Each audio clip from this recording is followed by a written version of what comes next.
بسم الله الرحمن الرحيم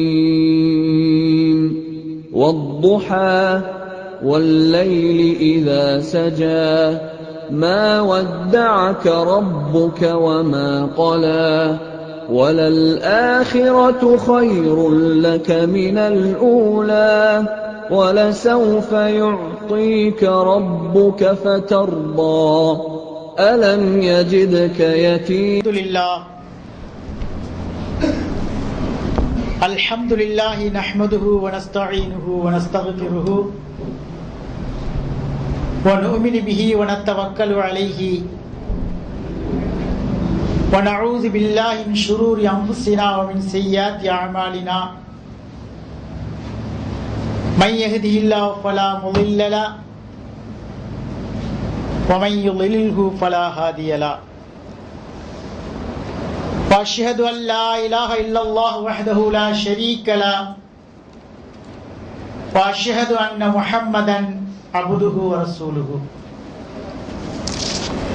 اللهم صل على محمد وعلى آل محمد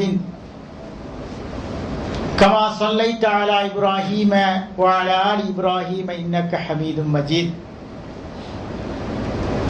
اللهم بارك على محمد وعلى آل محمد كما باركت على إبراهيم وعلى آل إبراهيم إنك حميد مجيد أما بعد فقد قال الله تعالى في كلامه العزيز والفرقان المجيد فأعوذ بالله من الشيطان الرجيم بسم الله الرحمن الرحيم اليوم أكملت لكم دينكم وأتممت عليكم نعمتي ورضيت لكم الإسلام دينا وقال النبي صلى الله عليه وسلم تركت فيكم أمرين لم تضلوا ما تمسكت بهما كتاب الله وسنتي. எல்லாம் வல்ல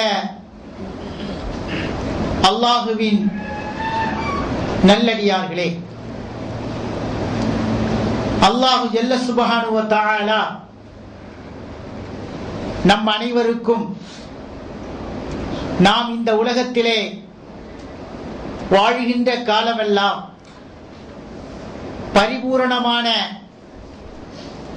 ஈமானை நல்கி நாம் செய்கின்ற ஒவ்வொரு நல்ல அமலுக்கும் நிறைவான கூலியை தந்து இறக்குகின்ற வேளையிலே புனித கலிமாவோடு இஸ்லாமிய மார்க்கத்திலே இறக்கின்ற நல் வாய்ப்பினை நம் அனைவருக்கும் இறைவன் தர வேண்டுமென பிரார்த்தனை செய்தவனாக இந்த ஜுமாவுடைய உரையை ஆரம்பிக்கிறேன். எனக்கு ஜுமாவிலே கொடுக்கப்பட்ட தலைப்பு கிஸ்ஸத்து ஹஜ்ஜத்தில் விதா. அல்லாஹுவின் தூதர் நபிகள் நாயகம் ஸல்லல்லாஹு அலைஹி வஸல்லம் அவர்கள் தன்னுடைய கடைசி ஹஜ்ஜிலே, முதல் ஹஜ்ஜும் கடைசி ஹஜ்ஜும் அதுதான், அந்த ஹஜ்ஜி காலத்திலே அல்லாஹ்வின் தூதர் முஹம்மது நபி ஸல்லல்லாஹு அலைஹி வஸல்லம் அவர்கள் ஆற்றிய வரலாற்றை பற்றிய தலைப்பு எனக்கு கொடுக்கப்பட்டிருக்கிறது. அல்லாஹ்வின் தூதர் நபிகள் நாயகம் ஸல்லல்லாஹு அலைஹி வஸல்லம் அவர்கள் 14 நூற்றாண்டுகளுக்கு முன்னால் அரபிய தீபகற்பத்திலே தான் தோன்றித்தனமாக வாழ்ந்து கொண்டிருந்த மக்களுக்கு மத்தியிலே கொலைகளுக்கும் கொள்ளைகளுக்கும் பஞ்சமில்லாமல்,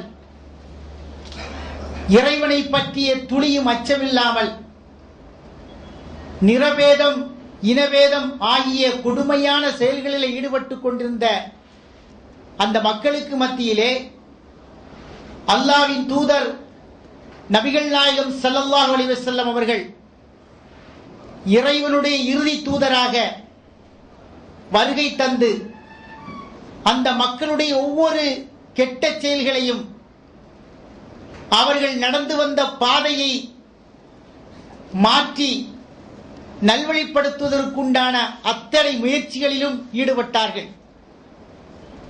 ஈடுபட்டதனோடு நின்றுவிடாமல் அந்த மக்களை நல்வழிப்படுத்துவதற்காக தன்னாலான அனைத்து முயற்சிகளையும் மேற்கொண்டு அல்லாஹ்வின் தூதர் நபிகள் நாயகம் ஸல்லல்லாஹு அலைஹி வஸல்லம் அவர்கள் ஒரு சிறப்பான சமுதாயத்தை உருவாக்கினார்கள். அந்த சமுதாயம் இந்த உலகம் அழிகின்ற வரைக்கும் அந்த சமுதாயத்தை பற்றி இந்த உலகம் புகழ்ந்து கொண்டே இருக்கும்.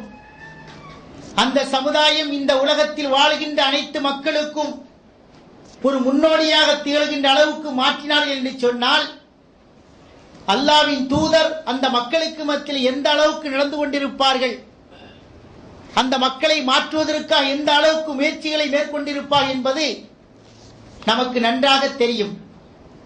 23 ஆண்டு காலம் அல்லாஹ்வின் தூதர் நபிகள் நாயகம் ஸல்லல்லாஹு அலைஹி வஸல்லம் அவர்கள் அந்த மக்களுக்கு மத்தியிலே பணியாற்றிவிட்டு தன்னுடைய கடைசி ஹஜ்ஜிலே அரபா பெருவழியிலே அந்த மக்கள் எல்லாம் ஒன்று கூடி இருக்கின்ற பொழுது ஒரு சிறப்பான உரை ஒன்றை ஆற்றினார்கள்.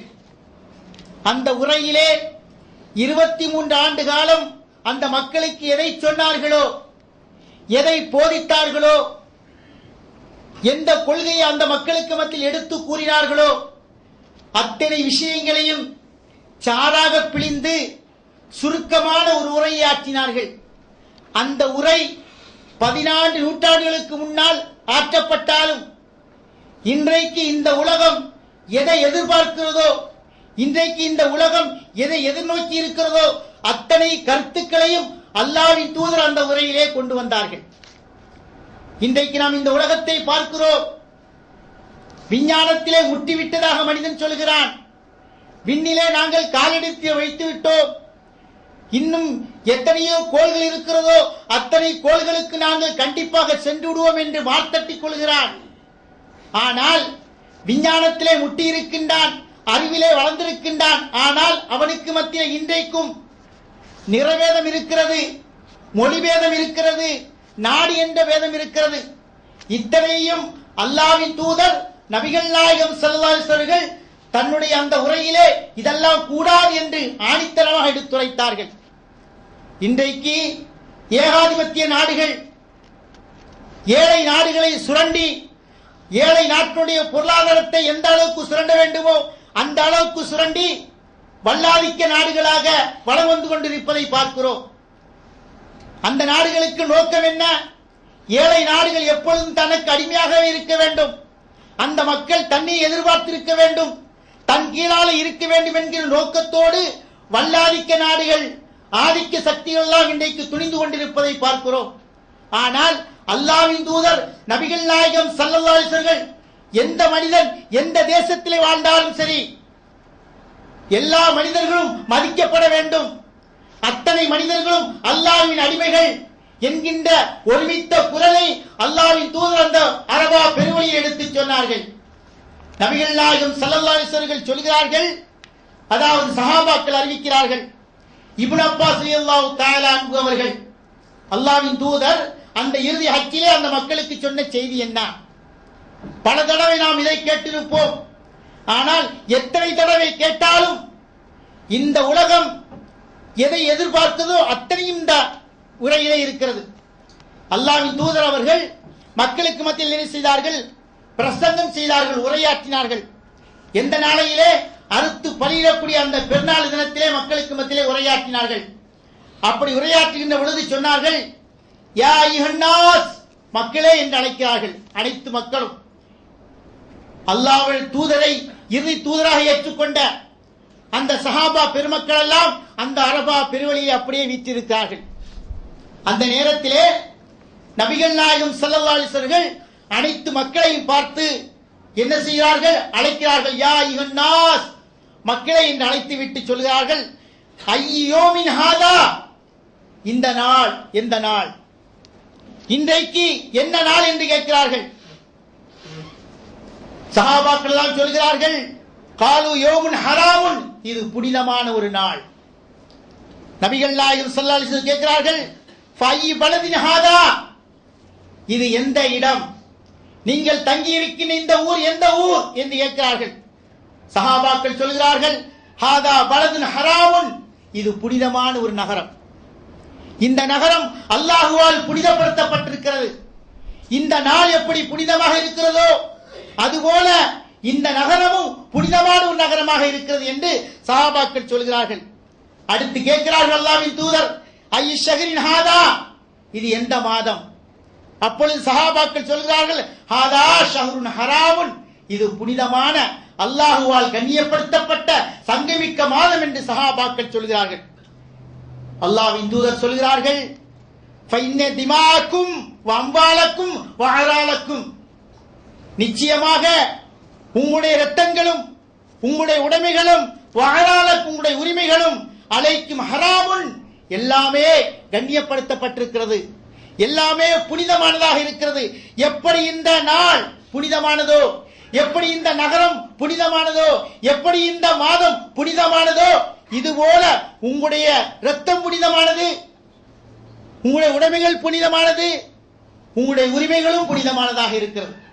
உலகத்துக்கு சொல்கிறது, யாருடைய இரத்தத்தையும் யாரும் அநியாயமாக பறிக்க கூடாது என்று சொல்கிறது. அப்படிப்பட்ட ஒரு இஸ்லாமிய மார்க்கத்தை இன்றைக்கு நேரடியாக எதிர்க்க திராணியற்றவர்கள், இஸ்லாத்துடைய குர்ஆனோடும் ஹதீஸோடும் மோதி இஸ்லாத்தை வெல்ல முடியாது என்கிற ஒரு முடிவுக்கு வந்த பொழுது இஸ்லாம் தீவிரவாதத்தை போதிக்கிறது, இஸ்லாம் வன்முறையை கட்டவிழ்த்து விடுகிறது என்று சொல்கிறார்கள். அல்லாஹ்வின் தூதர் சொல்கிறார்கள், எப்படி சொல்கிறார்கள் பாருங்கள், உங்களுடைய இரத்தம் புனிதமானது, யாருடைய இரத்தத்தை யாரும் அநியாயமாக பறிக்க கூடாது, யாருடைய இரத்தத்தை யாரும் அநியாயமாக ஓட்டக்கூடாது. ஒவ்வொரு உயிரும் இறைவனால் படைக்கப்பட்டது, அந்த உயிர் கண்டிப்பாக பாதுகாக்கப்பட வேண்டும். அதுபோல உங்களுடைய சொத்துக்கள் பாதுகாப்பாக இருக்க வேண்டும். இன்றைக்கு அப்படி இருக்கிறதா? இன்றைக்கு நம்முடைய இஸ்லாமிய சமுதாயத்தினுடைய உயிர்கள் மலிந்து போய்விட்டன. காரணம் என்ன? மேலாதிக்க சக்திகள்.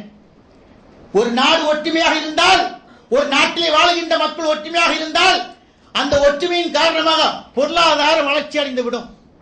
அப்படி வளர்ச்சி அடைந்து விட்டால் தன்னால் அந்த நாட்டை வெல்ல முடியாது என்கின்ற முடிவுக்கு வருகின்ற பொழுது உள்நாட்டிலேயே குழப்பங்களை ஏற்படுத்தி உங்களுக்குள்ளாலே நீங்கள் சண்டை போட்டுக் கொள்ளுங்கள், உங்களுக்கு தேவையான ஆயுதங்களை நாங்கள் சப்ளை செய்கிறோம். ஆயுத வியாபாரிகள், மனித உயிர்களை பறிக்கக்கூடிய இந்த ஆயுத வியாபாரிகள் என்ன செய்கிறார்கள்? உங்களுக்குள்ளே நீங்கள் சண்டை போட்டுக் கொள்ளுங்கள் என்று சொல்லி ஆயுதங்களை நாங்கள் சப்ளை செய்கிறோம், நீங்கள் உங்களுக்கு பார்த்துக் கொள்ளுங்கள் என்று சொல்லி எந்த நாடு எடுத்துக்கொண்டாலும் சரி, இஸ்லாமிய நாடுகள் எந்த நாடு எடுத்துக்கொண்டாலும் சரி, உள்நாட்டு சண்டைகளை அவிழ்த்து விட்டு உள்நாட்டு சண்டைகளை மூட்டி விட்டு வேடிக்கை பார்த்துக் கொண்டிருக்கிறார்கள். கேட்டால் நாங்கள் எல்லாம் நல்லவர்கள், நாங்கள் எல்லாம் உத்தமமானவர்கள், நாங்கள் எல்லாம் புனிதமானவர்கள் என்று சொல்கிறார்கள். காரணம், மீடியாக்கள் அவர்கள் கையில் இருக்கிறது, பத்திரிகை துறை அவர்களுடைய கையில் இருக்கிறது, முஸ்லிம்களுடைய வாய்கள் எல்லாம் கட்டப்பட்டிருக்கின்றன. அவர்களுக்கு ஒரு பாதிப்பு ஏற்பட்டால் அந்த பாதிப்பை சொல்வதற்கு உலகத்தில் எந்த நாதியும் இல்லை. நாமெல்லாம் அனாதையாக்கப்பட்டவர்கள் போன்று வாழ்ந்து கொண்டிருக்கிறோம். இஸ்லாம் என்ன சொல்கிறது?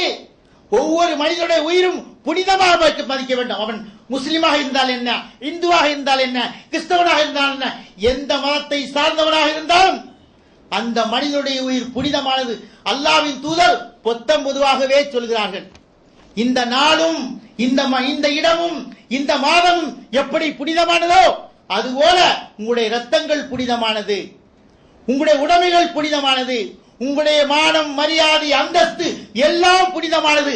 அவை அனைத்துமே பாதுகாக்கப்பட வேண்டும் என்று அல்லாஹ்வின் தூதர் நபிகள் நாயகம் ஸல்லல்லாஹு அலைஹி வஸல்லம் சொல்லிவிட்டு சொல்கிறார்கள், அழகாக சொல்கிறார்கள். ஃபஆதஹா மிராரன், இதை திரும்ப திரும்ப அந்த மக்களுக்கு மத்தியிலே சொல்லிவிட்டு தன்னுடைய தலையை வைத்தினார்கள். ஃபலியுபல்லிகு ஷாஹிதுல் கைப, இங்கு வந்திருப்பவர்கள் வராதவர்களுக்கு இதை எட்டி வைக்கட்டும் என்று சொல்லிவிட்டு, லா தர்ஜிஉ பஅதி குஃபாரன் யضرب பஅதுக்கு ரிகாப பஅலின், உங்களுக்குள்ளே நீங்கள் சண்டை போடக்கூடியவர்களாக நீங்கள் மாறிவிடாதீர்கள். அல்லாஹ்வின் தூதர் தன்னுடைய அரஃபா பெருவழியிலே அந்த இடத்தில் வைத்து சஹாபாக்களை பார்த்து சொன்ன வார்த்தை என்ன? உங்களுக்குள்ளே நீங்கள் சண்டை போட்டுக் கொள்ளாதீர்கள்.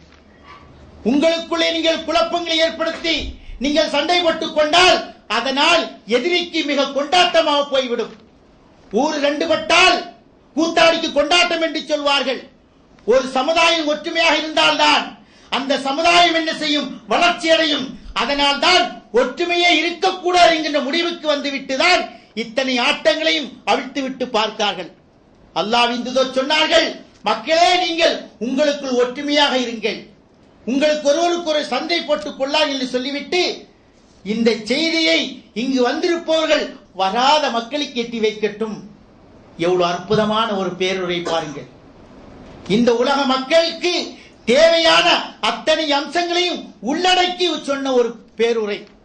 இந்த பேருரையிலே தீவிரவாதம் இருக்கிறதா, வன்முறை இருக்கிறதா, ஆபாசம் இருக்கிறதா? எதுவுமே இல்லை. சமுதாயம் எதை எதிர்பார்க்கிறதோ அத்தனை அம்சங்களையும் அல்லாஹ்வின் தூதர் நபிகள் நாயகம் ஸல்லல்லாஹு அலைஹி வஸல்லம் சொன்னார்கள் என்று சொன்னால், சகோதரர்களே, இந்த புனிதமான இந்த மாதத்திலே நாம் ஒவ்வொருவருமே சிந்தித்து பார்க்க கடமைப்பட்டுள்ளோம். நம்முடைய சமுதாயம் பிளவுண்டு சிதறண்டு போய் கிடக்கிறது. எண்ணெய் வளமிக்க நாடுகள் எல்லாம் இன்றைக்கு கொள்ளையர்களால் கொள்ளையடிக்கப்படுகின்றன. எண்ணெய் வளமிக்க நாடுகளுடைய அந்த பணங்களை எல்லாம் கொள்ளையடிக்கக்கூடிய ஒரு மிகப்பெரிய கொள்ளை கும்பல் இன்றைக்கு ஆதிக்க சக்திகளாக வாழ்ந்து கொண்டிருப்பதை பார்க்கிறோம். இதுக்கெல்லாம் முற்றுப்புள்ளி வைக்க வேண்டும் என்று சொன்னார். ஒவ்வொரு இஸ்லாமியனும் இஸ்லாமிய மார்க்கம் எதை சொல்கிறதோ அதை முழுமையாக நாம் கடைபிடித்தாக வேண்டும். முழுமையாக கடைபிடிப்பதோடு நின்று விடாமல் இதை பிற மக்களுக்கும் எட்டி வைக்கக்கூடிய கடமையும் பொறுப்பும் நமக்கு இருக்கிறது என்பதை நாம் உணர்ந்து கொள்ள வேண்டும். இந்த தருணத்திலே நபிகள் நாயகம் ஸல்லல்லாஹு அலைஹி வஸல்லம் அடுத்து சொல்கிறார்கள், ஒரு ஹதீஸிலே உம்முல் ஹுசைன் அவர்கள் இதை அறிவிக்கிறார்கள். இவர்கள் நபிகள் நாயகம் ஸல்லல்லாஹு அலைஹி வஸல்லமோடு ஹஜ்ஜிலே கலந்து கொண்டார்கள். ஹஜ்ஜிலே கலந்து கொள்கின்ற பொழுது சொல்கிறார்கள், ஹஜ்ஜத்துல் விதா அந்த கடைசி ஹஜ்ஜிலே அல்லாஹ்வின் தூதர் சொன்னார்கள், கௌலன் கசீரா, அதிகமான வார்த்தைகளை அந்த மக்களுக்கு, அதிகமான உபதேசங்களை அந்த மக்களுக்கு மத்தியிலே சொன்னார்கள். அப்படி சொல்கின்ற பொழுது சொன்னார்கள், இன்ன உம்மிர அலைக்கும் அப்துன் முஜத்தஉன், ஒரு கருப்பு அடிமை உங்களுக்கு தலைவராக்கப்பட்டாலும், கண்ணங்கரையரென இருக்கக்கூடிய ஒரு கருப்பு அடிமை, பார்க்கிறதுக்கு அகோரமாக இருக்கக்கூடிய ஒரு அடிமை உங்களுக்கு தலைவராக்கப்பட்டாலும் நீங்கள் என்ன செய்யுங்கள்? அவருக்கு நீங்கள் கட்டுப்படுங்கள். எதுவரைக்கும் அவர் அல்லாஹ்வின் கிதாபை கொண்டு மக்களுக்கு மத்தியிலே ஆட்சி செய்தால் அந்த ஆட்சிக்கு நீங்கள் கட்டுப்படுங்கள். கலகத்தை ஏற்படுத்தாதீர்கள். உங்களுக்கு மத்தியிலே சண்டை சச்சரவுகளில் நீங்கள் ஈடுபடாதீர்கள். அப்படி ஈடுபட்டால் நீங்கள் பிளவுண்டு போய்விடுவீர்கள். எனவே கருப்பு அடிமையாக இருந்தால் என்ன? அல்லாஹ்வின் வேதத்தின் அடிப்படையிலே அவர் நடந்து கொள்கிறாரா?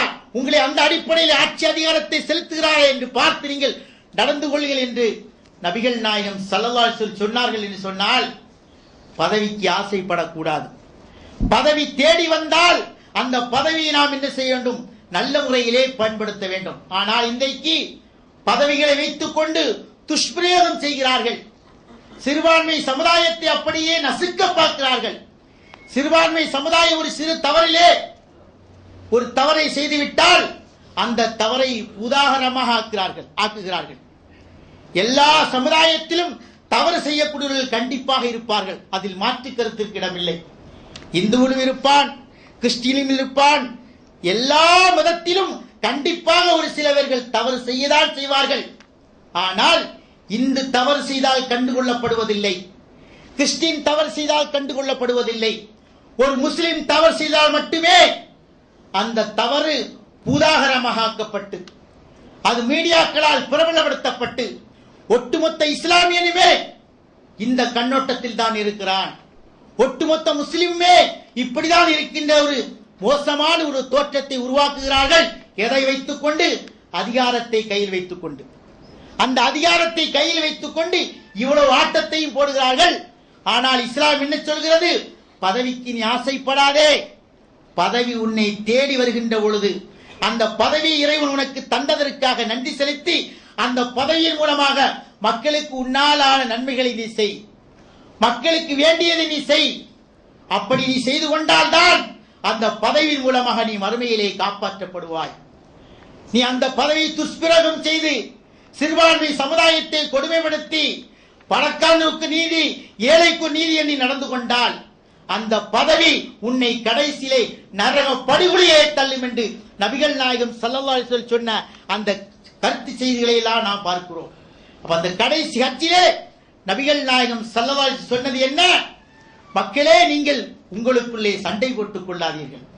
யார் ஆட்சியாளராக இருந்தாலும் உங்களுடைய உரிமைகளுக்கும் உங்களுடைய உடைமைகளுக்கும் பாதுகாப்போடு குர்ஆன் ஹதீஸ் அடிப்படையில் அவர் ஆட்சி செய்கிறாரா, அல்லது உங்களுடைய உரிமைகளுக்கும் உங்களுடைய வணக்க வழிபாடுகளுக்கும் இறஞ்செல்லாமல் இருக்கிறாரா, அதுவரைக்கும் நீங்கள் கட்டுப்பட்டு நடந்து கொள்ளுங்கள். எந்த விதமான கலகத்தில் நீங்கள் ஈடுபடாதீர்கள், ஒற்றுமையாக இருங்கள் என்று நபிகள் நாயகம் ஸல்லல்லாஹு அலைஹி வஸல்லம் சொன்ன செய்தியை நாம் என்ன செய்கிறோம்? ஹதீஸிலே பார்க்கிறோம். அல்லாஹ்வின் தூதர் அந்த ஹஜ்ஜத்தில் விதாவிலே பலவிதமான செய்திகளை சொன்னார்கள். அந்த மக்களுக்கு என்னென்ன செய்திகள் தேவைப்படுகிறதோ, அவர்களுக்கு என்னென்ன உபதேசங்கள் தேவைப்படுகிறதோ அத்தனையும் ரத்தின சுருக்கமாக அல்லாஹ்வின் தூதர் சொல்லிவிட்டு சொல்லுகின்ற நேரத்திலே தான் அல்லாஹு ஜல்ல சுப்ஹானஹு வ தஆலா அல் யௌம அக்மல்து லக்கும் தீனக்கும் வ அத்மம்து அலைக்கும் நிஅமதி வ ரதீது லக்குமுல் இஸ்லாம தீனா. இன்றைய தினம் நபியே, நாம் உம்முடைய மார்க்கத்தை பரிபூர்ணமாக்கி விட்டோம், உம்மிடமிருந்து இந்த மார்க்கத்தை நாம் பரிபூர்ணமாக ஏற்றுக்கொண்டோம் என்கின்ற அந்த இறை வசனத்தை அல்லாஹு ஜல்ல சுப்ஹானஹு வ தஆலா இறக்கி வைத்து இந்த மார்க்கத்தை முழுமைப்படுத்தினான். இந்த மார்க்கத்தை முழுமைப்படுத்தினான் என்று சொன்னால் என்ன?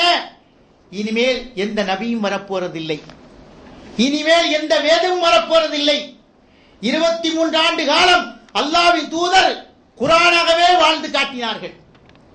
குர்ஆன் என்ன சொல்கிறதோ, குர்ஆன் எதை போதிக்கிறதோ அத்தனை போதனைகள் உள்வாங்கி தன்னுடைய வாழ்க்கையிலே வெளிப்படுத்தி காட்டினார்கள். அப்படி வெளிப்படுத்தி காட்டி நடத்தியிலே கொண்டு வந்ததன் காரணமாக தான் சஹாபாக்கள் சுட்டு விரலுக்கு கட்டுப்பட்டார்கள். சஹாபாக்கள் அல்லாஹ்வின் தூதர் எந்த இடத்தில் நெல்லுங்கள் என்று சொன்னார்களோ அந்த இடத்திலே அப்படியே நின்றார்கள். இந்த இடத்திலே நீங்கள் போரிடுங்கள் என்று சொன்னால் அந்த இடத்திலே போரிட்டார்கள். இந்த இடத்தில் நீங்கள் உயிரை மாய்கள் என்று சொன்னால் அந்த இடத்தில் சென்று உயிரை மாய்க்கின்ற அளவுக்கு சஹாபாக்கள் தன்னை தயார்படுத்திக் கொண்டார் என்று சொன்னால் அல்லாஹ்வின் தூதர் நபிகள் நாயகம் ஸல்லல்லாஹு அலைஹி வஸல்லம் அந்த அளவுக்கு அந்த மக்களுக்கு மத்தியிலே பாடுபட்டார்கள். அந்த மக்களை நல்வழிப்படுத்துவதற்காக தன்னால் ஆன அத்தனை முயற்சிகளை மேற்கொண்டு இறைவனுக்காகவே இந்த உலகத்திலே வாழ்ந்தார்கள். இறை மார்க்கத்தை போதிப்பதற்காக இந்த உலகத்திலே வாழ்ந்தார்கள். அந்த வாழ்ந்த வாழ்க்கை இருக்கிறதே, அது பொன் எழுத்துக்களால் பொறிக்கப்பட வேண்டிய வாழ்க்கை.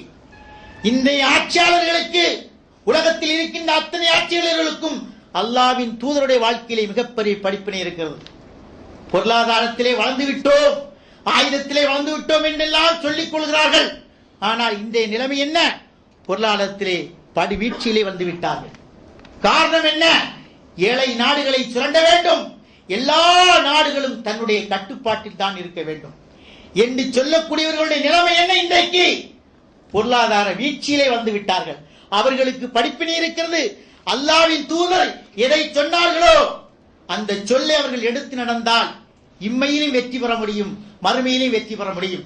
இந்த வசனம் இறங்கிய உடனே ஒரு யகூதி வந்து உமர் ரலியல்லாஹு தஆலா அன்ஹுவிடத்திலே வந்து சொல்கிறார், எங்களுடைய மார்க்கத்திலே இந்த வசனத்தை போன்று ஒன்று இறங்கி இருந்தால் நாங்கள் அந்த நாளை சந்தோஷமாக கொண்டாடி இருப்போமே, அதை ஒரு தினநாளாக ஒரு சந்தோஷமான நாளாக கொண்டாடி இருப்போமே, உங்களுடைய மார்க்கத்திலே அப்படி ஒன்றும் இல்லையே என்கின்ற தோரணையிலே கேட்கிறார்.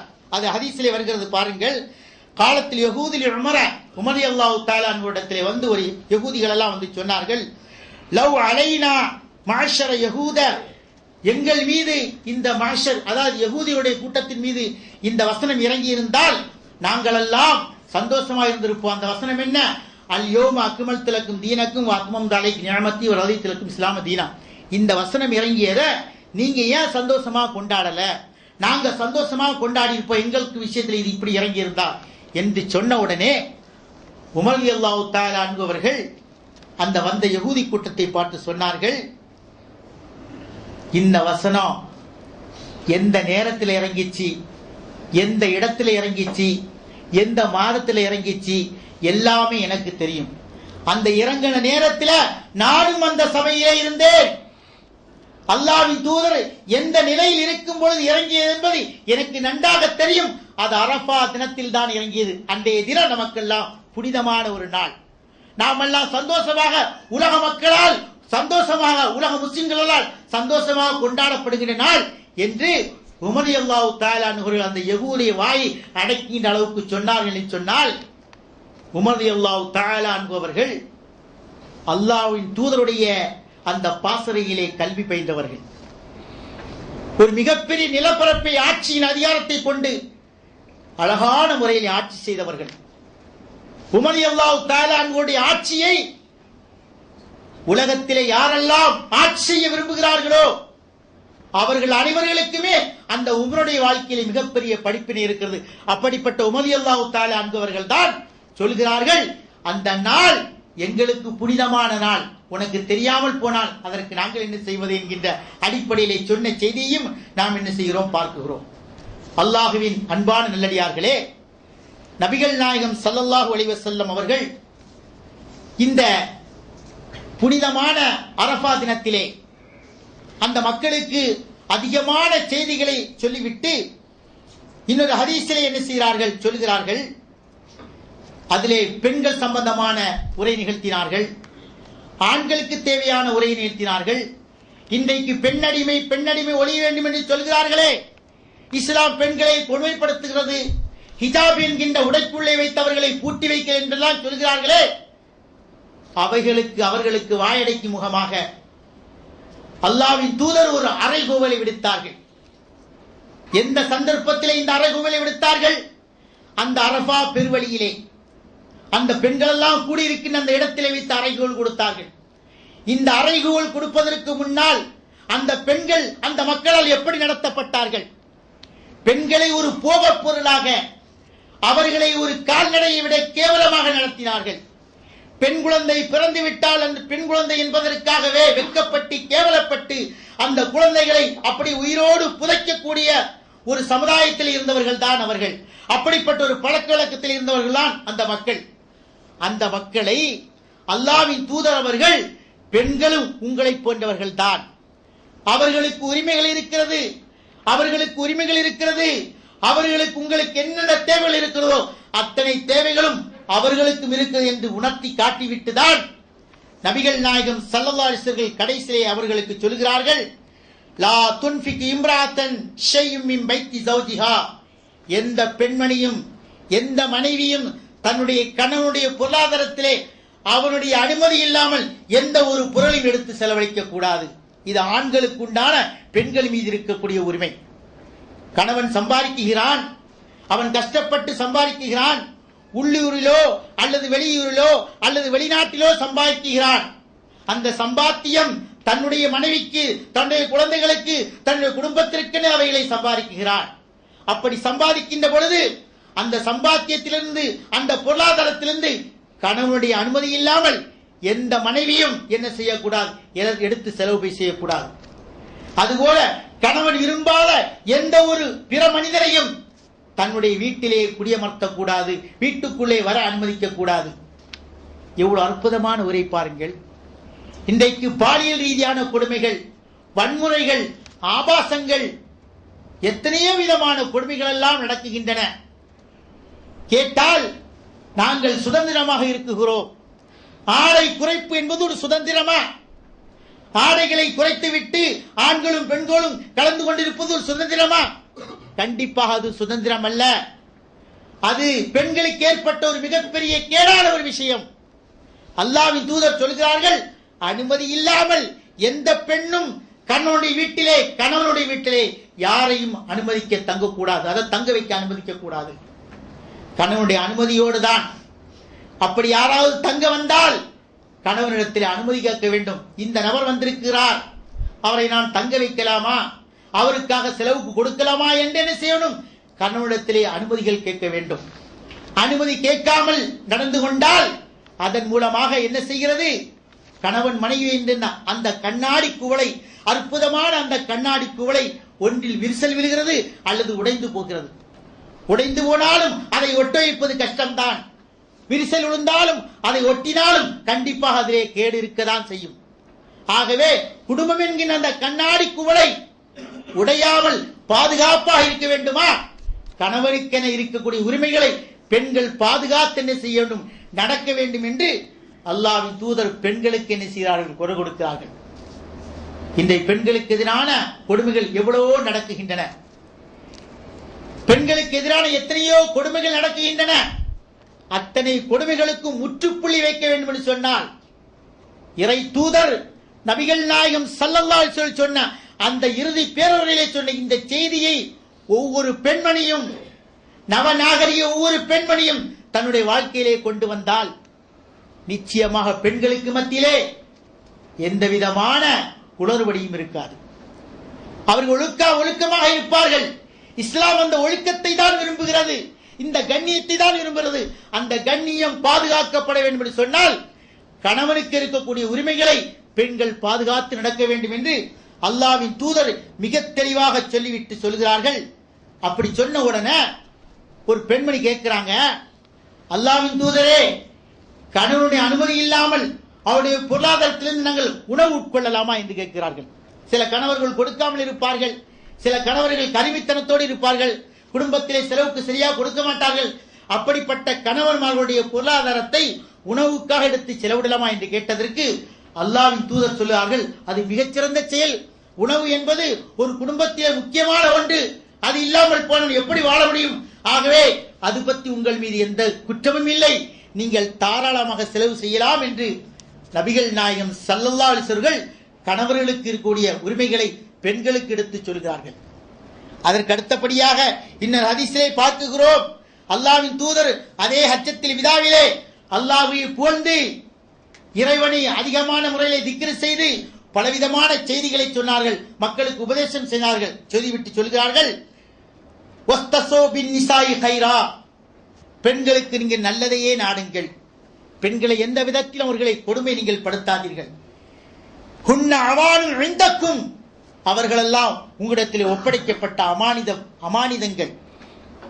அமானிதங்களை எப்படி நாம் பாதுகாக்க வேண்டும் என்பதற்கு சொல்கிறார்கள், லைஸ தம்லிகூன மின்குன்ன ஷையன் கைர தாலிக, பெண்கள் இடத்தில் ஒப்படைக்கப்பட்ட அமானித பொருட்கள் அவருடைய கற்புக்கு மட்டும்தான் நீங்கள் சொந்தக்காரர்கள். அவருடைய கற்பை நீங்கள் நாடிய விதத்திலே பயன்படுத்தலாம், அந்த கற்புக்கு மட்டும்தான் நீங்கள் சொந்தக்காரர்களாக இருக்கிறீர்கள், ஒளியை தவிர அவர்களை அடக்கி ஆள்வதற்கல்ல. அவர்களை ஒருபோது நீங்கள் அடக்கி ஆளக்கூடாது, அவர்களை கொடுமைப்படுத்தக்கூடாது, அவர்களை வெளியில் வைத்து மூஞ்சிலே அடிக்கக்கூடாது, கண்ணா பின்னா என்று அவர்களை திட்டக்கூடாது. இது பல ஹதீஸிலே வருவதை நாம் பார்க்கிறோம். பெண்கள் என்பவர்கள் உங்களிடத்தில் ஒப்படைக்கப்பட்ட அமானித பொருட்கள், அமானிதமானவர்கள், அவர்களை நீங்கள் கண்ணியமான முறையில் நடந்து கொள்ளுங்கள் என்று சொல்லிவிட்டு சொல்கிறார்கள், தெளிவான கெட்ட செயல் அவர்கள் செய்தாலே தவிர, அதாவது கற்பு ரீதியாக ஒழுக்க ரீதியாக ஒரு பெண்மணி தவறாக நடக்கிறான்னு சொன்னால் அவர்களுக்கு கொடுக்க வேண்டிய தண்டனை, பற்று தண்டனை என்ன? ஃபஹ்ருஜூன பில் மலாஜிஇ, அவர்களை படுக்கையிலிருந்து நீங்கள் அப்புறப்படுத்துங்கள். அதிலும் அவர்கள் சரிவில்லை என்று சொன்னால் வத்ரிபுஹுன்ன லர்பன் கைர முபர்ரஹ, காயமின்றி அவர்கள் அடியுங்கள். ஃபைன் அத்தஅனக்கும், அவர்கள் உங்களுக்கு வழிபட்டு விட்டால் ஃபலா தபுகு அலைஹின்ன சபீலா, அதற்கு பின்னால் நீங்கள் எந்த வழியை நீங்கள் கையாளாதீர்கள். அடுத்து உங்களை சந்தேகப்படுகிறீர்கள், உங்கள் மனைவியை, அவள் நடத்தை கெட்டவளாக இருக்கிறாள் அல்லது நடத்தை கெட்ட நடப்பது போன்று உங்களுக்கு தெரிகிறது என்று சொன்னால் படுக்கையிலிருந்து தள்ளி போடுங்கள், போதும், அதில் திருந்தி விடுவாள். எந்த பெண்மணியும் கண்டிப்பாக திருந்தி விடுவாள். அதிலும் திருந்தவில்லை என்று சொன்னால் லேசான காயமின்றி நீங்கள் அடியுங்கள், அந்த அடியில் கண்டிப்பாக திருந்தி விடுவாள். அப்படி திருந்திவிட்ட பிறகு அந்த குற்ற செயலை சொல்லி காட்டியே கொடுமைப்படுத்துகின்ற எத்தனையோ கணவன்மார்களை பார்க்கிறோம். தெரிந்தோ தெரியாமலோ ஏதோ ஒரு தவறை அந்த பெண் செய்திருப்பாள். அந்த தவறில் அவள் திருந்திய பிறகும் காணுகின்ற நேரமெல்லாம், பார்க்கின்ற நேரமெல்லாம் அது போன்ற குற்ற செய்த பல தடவை செய்தது போன்று சொல்லி காட்டியே உளவு ரீதியாக, உளவியல் ரீதியாக, உள்ள ரீதியாக கொடுமைப்படுத்துகின்ற எத்தனையோ ஆண்களை நாம் பார்க்கிறோம். அப்படி இருந்தால் குடும்பம் உருப்படாமல் போய்விடும். ஆகவே நீங்கள் அந்த பெண்மணி திருந்திவிட்டால் அதற்கு பிறகு அவர்களை நீங்கள் எந்த விதத்திலும் அவர்களை கண்டிப்பதற்கோ நீங்கள் ஆளாகிவிடாதீர்கள், ஒற்றுமையாக இருங்கள் என்று நபிகள் நாயகம் ஸல்லல்லாஹு அலைஹி வஸல்லம் சொல்லிவிட்டு சொல்கிறார்கள். அலா இன்னலக்கும் அலைக்கும் நிசாக்கும் ஹக்கா, உங்கள் மீது பெண்களுக்கு சில உரிமைகள் இருக்கிறது. ஒலி நிசாய்க்கும் அலைக்கு ஹக்கா, அதுபோன்று பெண்கள் மீது உங்களுக்கு சில உரிமைகள் இருக்கிறது. அம்மா ஹக்குக்கும் அலா நிசாய்க்கும், உங்களுக்கு உண்டான உரிமைகள் பெண்களிடத்தில் என்ன இருக்கிறது? ஃபலா யூத்தீன புருஷக்கும் மிம் தக்ரஹூன, நீங்கள் வெறுக்கக்கூடிய ஆண்களை உங்களுடைய படுக்கையிலே அவர்களை அமர வைப்பது. நீங்கள் மட்டுமே படுக்கக்கூடிய பெட் இருக்கிறதே, படுக்கையிலே இருக்கிறதே, அந்த படுக்கறையிலே நீங்கள் வெறுக்கக்கூடிய ஆண்களை அமர வைப்பது. இதுதான் பெண்களுக்கு, பெண்கள் மீது ஆண்களுக்கு உண்டான உரிமை. இந்த உரிமையை பெண்கள் ஒருபோதும் பறித்து விடக்கூடாது. அடுத்தபடியாக சொல்கிறார்கள், வலா யதன்ன ஃபி புயூத்திக்கும் லிமன் தக்ரஹூன, நீ ஆண்கள் வெறுக்கக்கூடிய எந்த ஆணையும் பெண்களாகிய நீங்கள் அவருடைய வீட்டிலே அனுமதிக்க கூடாது. இதுதான் ஆண்களுக்கு, ஆண்களின் மீது பெண்களுக்கு உண்டான உரிமைகள். இந்த உரிமைகளை பெண்கள் கண்டிப்பாக பாதுகாக்க வேண்டும் என்று சொல்லிவிட்டு, அலா வஹக்குன் அலைக்கும், ஆண்களுக்கு பெண்களுக்கு உண்டான உரிமைகள் என்ன? அந்த பெண்களுக்கு அழகான முறையிலே உடை அணிவிப்பதும் அவர்களுக்கு உணவு அளிப்பதும் உங்கள் மீது கடமையாக இருக்கிறது. இவைகளை பேணி நடந்தால் பெண்களுக்கு மத்தியிலே பிரச்சனை இல்லை, ஆண்களுக்கு மத்தியிலே பிரச்சனை இல்லை, விவாகரத்துக்கு இடமில்லை, மனக்கசப்புக்கு இடமில்லை, கவுன்சிலிங் இடமில்லை, எதுவுக்குமே வழி இல்லை, எல்லா குடும்பமும் நிம்மதியாக இருக்கும் என்பதற்கு அல்லாஹ்வின் தூதர் அற்புதமான வழிவகைகளை அந்த ஹஜ்ஜத்துல் விதாவில் எடுத்து காட்டுகிறார்கள். அன்பானவர்களே, சற்று சிந்தனை செய்து பாருங்கள். எவ்வளவு அற்புதமான மார்க்கம், எவ்வளவு உன்னதமான மார்க்கம்.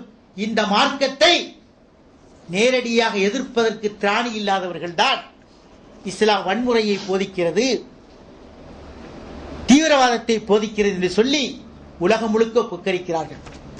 அவர்கள் எத்தனை முறை கொக்கரித்தாலும் இந்தியாவுடைய தங்கமும் தங்கத்தினுடைய விலையும் பெட்ரோலியத்தின் விலையும் எப்படி ஏறிக்கொண்டே போகிறதோ இதுபோல இஸ்லாம் வளர்ந்து கொண்டே போகும். யாரெல்லாம் கொக்கரிக்கிறார்களோ அவர்கள் பின்பற்றுகின்ற அந்த மதம் தமிழ்நாட்டுடைய மின்சாரத்தை போல அப்படி குறைந்து கொண்டே போகும். இதில் எந்த சந்தேகமும் இல்லை. அன்பானவர்களே, ஒவ்வொருவரும் சிந்தித்து பார்க்க வேண்டும். அவ்வளவு அற்புதமான மார்க்கத்தை அல்லாஹு ஜல்ல சுப்ஹானஹு வ தஆலா நமக்கு நல்கி இருக்கிறார். அந்த மார்க்கத்தை பின்பற்றி பரிபூர்ணமாக வாழக்கூடிய நல்ல மக்களாக இறைவன் நம் அனைவரையும் ஆக்கி அருள வேண்டும் என பிரார்த்தித்தவனாக இந்த ஜும்ஆனுடைய முதல்வர் முடிக்கிறேன். பாரக்கல்லாஹ் பாரக்கல்லாஹு ஃபில் குர்ஆனில் அதீம் வ நஃபஅனா வ இய்யாக்கும் பில் ஆயாத்தி வ திக்ரில் ஹக்கீம்.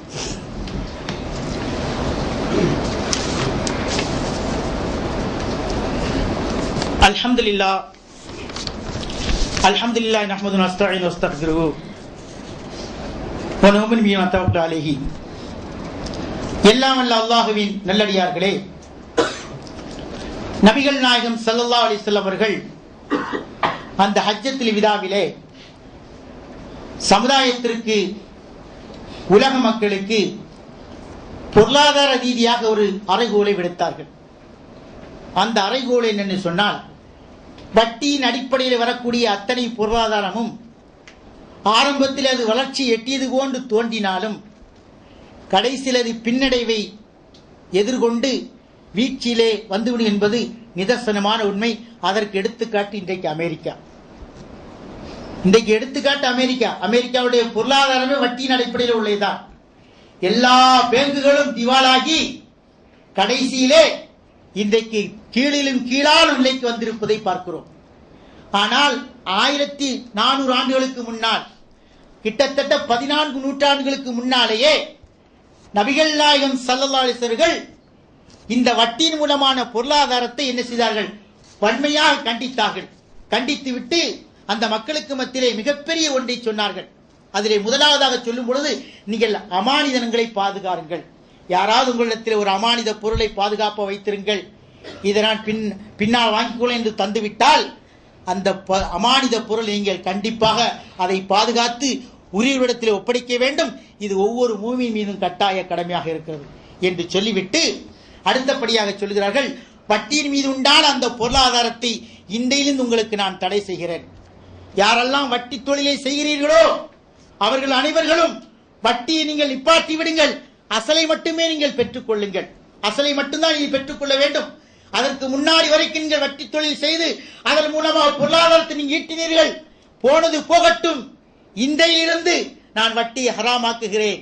இன்றையிலிருந்து வட்டியின் மூலம் வருகின்ற பொருளாதாரத்தை முற்றிலுமாக நான் தடை செய்கிறேன் என்று சொல்லிவிட்டு அசலை மட்டுமே நீங்கள் பெற்றுக் கொள்ளுங்கள். லா ததுலிமூன வலா துலமூன, நீங்கள் அநியாயம் செய்யாதீர்கள், அநியாயம் செய்யப்படவும் மாட்டீர்கள் என்று சொல்லிவிட்டு கலல்லாஹு அன்னஹு லா ரிபா, இன்றையிலிருந்து வட்டி என்பது கிடையவே கிடையாது, அல்லாஹ் தடை செய்து விட்டான் என்று சொல்லிவிட்டு ஒரு இறை தூதர், உலகத்திற்கே முன்மாதிரி அல்லாஹ்வின் தூதர் தன்னுடைய குடும்பத்திலிருந்தே அதை ஆரம்பிக்கிறார்கள். பாருங்கள், சொல்கிறார்கள் வஇன்ன அவ்வல் ரிபா நபதன் பிஹி ரிபா அம்மி அம்மி அப்பாஸ் முத்தலிபு, அப்துல் முத்தலிபுடைய மகன் யார்? அப்பாஸ், என்னுடைய சிறிய தந்தை. சிறிய தந்தை இதற்கு முன்னால் வட்டி தொழில் செய்திருந்தார். இஸ்லாத்தை ஏற்றுக்கொள்வதற்கு முன்னால் அந்த தொழில் நடந்து கொண்டிருந்தது. இன்றையிலிருந்து யாரெல்லாம் அப்பாஸ் ஆகிய என்னுடைய சாச்சாவுக்கு, என்னுடைய சித்தப்பாவுக்கு கொடுக்க வேண்டியது இருக்கிறதோ அசலை மட்டும் கொடுத்தால் போதும், வட்டி யாரும் கொடுக்க தேவையில்லை என்று ஒரு அறைகூலை விடுத்தார்கள். அடுத்தபடியாக சொல்கிறார்கள் வைன்னலிக்குள்ள தமின் ஃபில் ஜாஹிலியா, அறியாமல் காலத்திலே எத்தனை விதமான கொலைகள் நடந்திருக்கின்றன. அந்த கொலைகளுக்கு பழிவாங்கக்கூடிய எத்தனை எண்ணங்கள் பலவரிடத்தில் இருக்கலாம். ஆனால் இன்றைய தினத்திலிருந்து கொலை என்பது கிடையாது, யாருடைய இரத்தத்தை ஓட்டக்கூடாது என்று நபிகள் நாயகம் சொல்லிவிட்டு சொல்கிறார்கள். இன்றையிலிருந்து இன்ன அவ்வள திமாக்கும் அல்லாஹு திமா ஆமிர் ரபியா, என்னுடைய குடும்பத்திலே ஒரு மனிதர் கொல்லப்பட்டு விட்டார். அவர் யார்? இப்னு ரபியா. அவருக்கு பதிலாக இன்றைக்கு நான் யாரையும் பழி வாங்க மாட்டேன், எல்லாம் மன்னிக்கப்படுகிறேன் என்று சொல்லிவிட்டு அல்லாஹ்வின் தூதர் சொல்கிறார்கள் அறியாமல் காலத்திருந்த அத்தனை மூட பழக்க வழக்கங்களும் என்னுடைய காலுக்கு கீழால் போட்டு மிதிக்குகிறேன். இனவேதம், நிறவேதம், மொழிவேதம் எதுவுமே இன்றிலிருந்து தடை செய்யப்படுகின்றன என்று நபிகள் நாயகம் ஸல்லல்லாஹு அலைஹி வஸல்லம் உலக மக்களுக்கு அறைகூல் விடுத்தார்கள் என்று சொன்னால் எவ்வளவு அற்புதமான மார்க்கத்தை அல்லாஹ்வின் தூதர் நமக்கு கொண்டு வந்திருக்கிறார்கள். சகோதரர்களே, சிந்தித்து பார்க்க வேண்டும். நாமெல்லாம் பெருமைப்பட வேண்டும். நான் ஒரு இஸ்லாமியாக வாழ்கிறேன் என்பதிலே ஒவ்வொரு மனிதனும் மாத்தட்டி சொல்லலாம். ஒவ்வொரு மனிதனும் மாத்தட்டி சொல்லலாம், நான் ஒரு இஸ்லாமியன், அல்லாஹ்வுக்கு மட்டுமே கட்டுப்படுவேன், அவனை மட்டுமே வணங்குவேன் என்கின்ற ஒரு ரீதியிலே ஒவ்வொரு மனிதனும் என்ன செய்ய வேண்டும்? உன்னிப்பான முறையில் இருந்து கொள்ள வேண்டும். ஒவ்வொரு மனிதனும் இஸ்லாமிய மார்க்கத்தை முழுமையாக பின்பற்றி நடக்கக்கூடிய நல்ல மக்களாக என்னை உங்களை இறைவன் ஆக்கிய வேண்டும் என பிரார்த்தித்தவனாக ஜுமானுடைய முறைக்கிறேன். அஸ்ஸலாமு அலைக்கும்.